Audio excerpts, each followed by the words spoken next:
Hey guys, it's your bro Richie Rich here again, and tonight the part is finally here.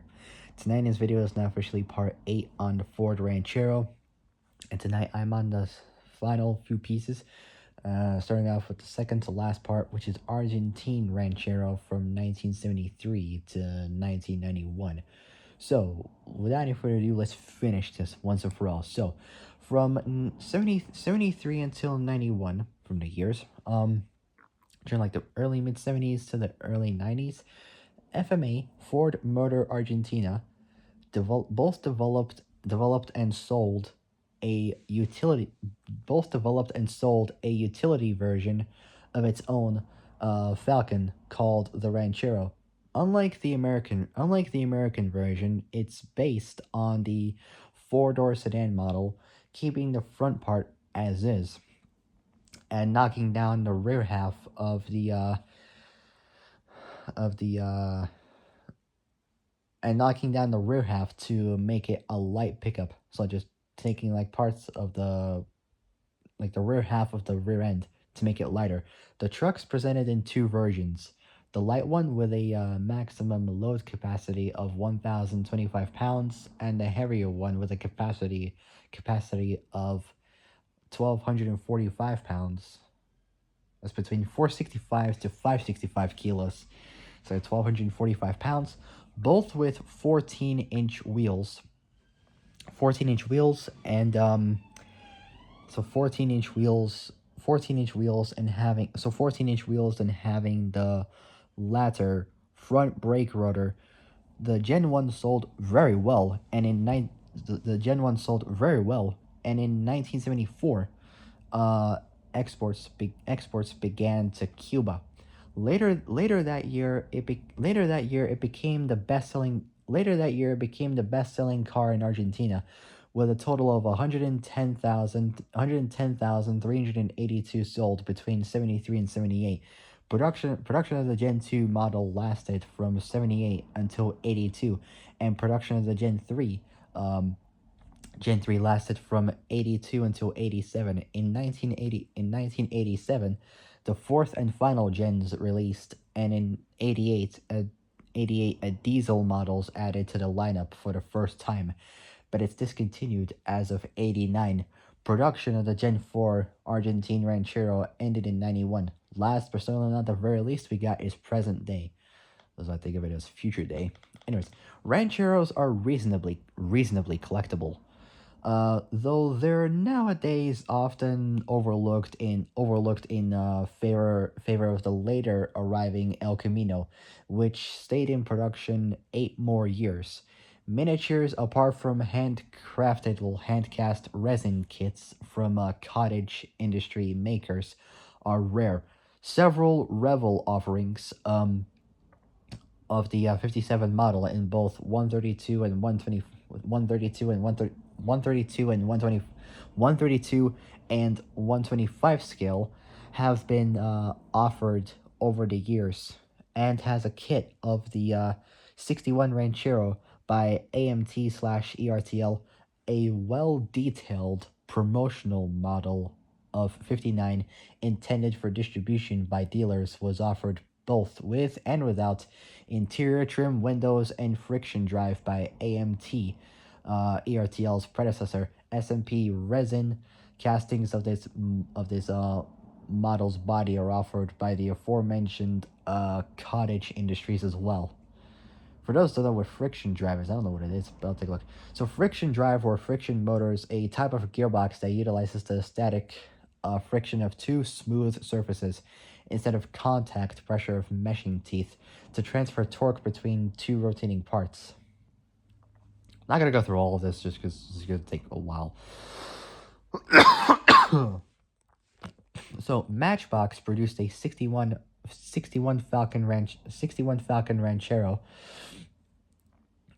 So resin castings of this model's body are offered by the aforementioned cottage industries as well. So Matchbox produced a 61 Falcon Ranchero for the 2018 line, as well. 2018 line, and I was still in high school back then, as well as a 70 Ranchero for the 2023 model line. That was when I got kicked out of college, actually. which was a true story, a true fact actually. So 2023 line, close to the like somewhere mid October, almost at the end of 2023, I got kicked out of college. But lesson learned.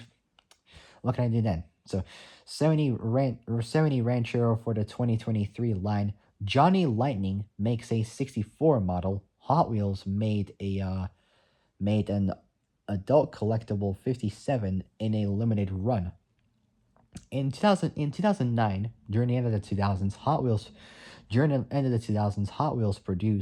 produced a 72 Ranchero that is still in production today. Hot Wheels also introduced in 2011 during the early 2010s the 65 Ranchero that has a hard tonneau cover on the bed and an opening in the hood that reveals the motor beneath.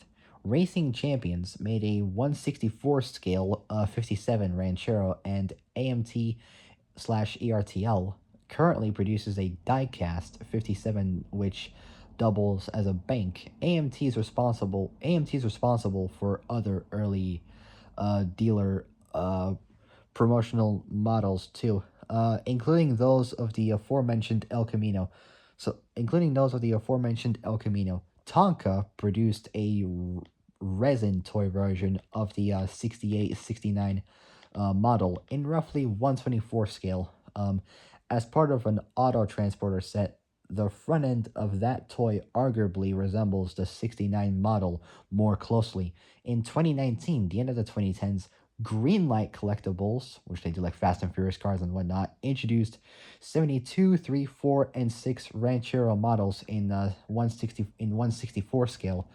The 79 Rancheros made as a 118 scale resin model by Boss Models Best of Show. The idea of a car-based pickup remains an attractive one, and is an illusion of how favorable treatment for the is an illusion of how favorable treatment for light trucks over cars by U.S. regulations skews the marketplace. Many Ranchero and El Camino owners indeed stopped buying new cars when those models were discontinued. Aftermarket conversions of the both the Fairmont Futura and Mercury Zephyr Z7 Sport Coupes.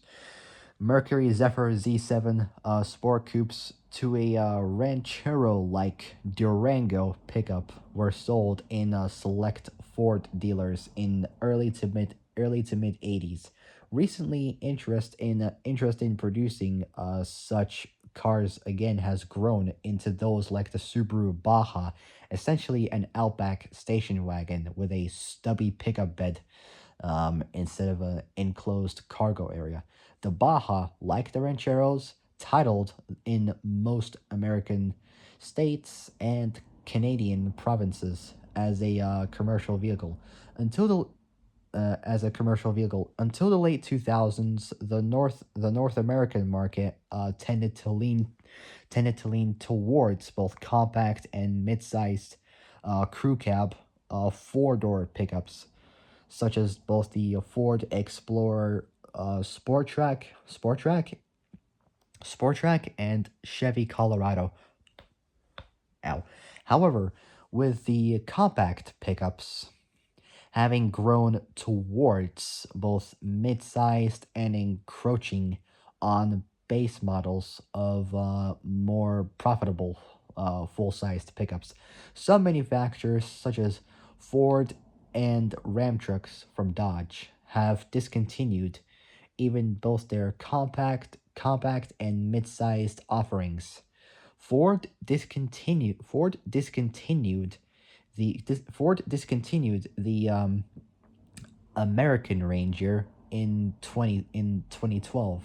So 2012, at that year, some of their new Fords, even the Mustang Boss 302 was released in 2012, and the Laguna Seca version of the Boss 302, 2012 was released as well, and originally opted not to sell its global replacement in the States, so North America, due to being too close in both size and price to the base model F-150, though did eventually introduce it for the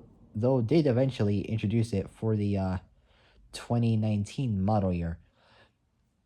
In 2025, Ford filed an application for the trademark to Ranchero, so Ranchero in the States, which had previously expired in 2008. Last part, and I'll end it there. Some automotive publications have speculated that Ford intends to use the Ranchero name for an upcoming $30,000 uh $30,000 two-door electric electric pickup truck to be released next year in 2027. And at that year, possibly the final Fast and Furious movie will be released. Okay, and that is officially it for the Ford Ranchero. So if you guys like this video, subscribe, comment below what y'all think, hit the notification bell and hit all so you're alerted of when I make brand new uploads. Alright, so that'll be it. I'll see you guys soon in the next video. Till then, stay safe, have a great evening, and have a great day tomorrow morning, and I'll see you guys soon in the next video. 9:07, 9:08 p.m. Not too bad. So it's over 9 p.m. at night, but not too bad. Alright, so that'll be it. I'll see you guys soon in the next video. Till then, stay safe, have a great evening, and have a great day tomorrow morning, and I'll see you guys soon in the next video. So yeah, take care, folks. Take care, folks. Take care, folks. No, I can't talk. Take care. No. I've been speaking so fast I can't even talk properly. So take care. Take care, folks. Stay safe out there, and I'll see you guys soon. Good night.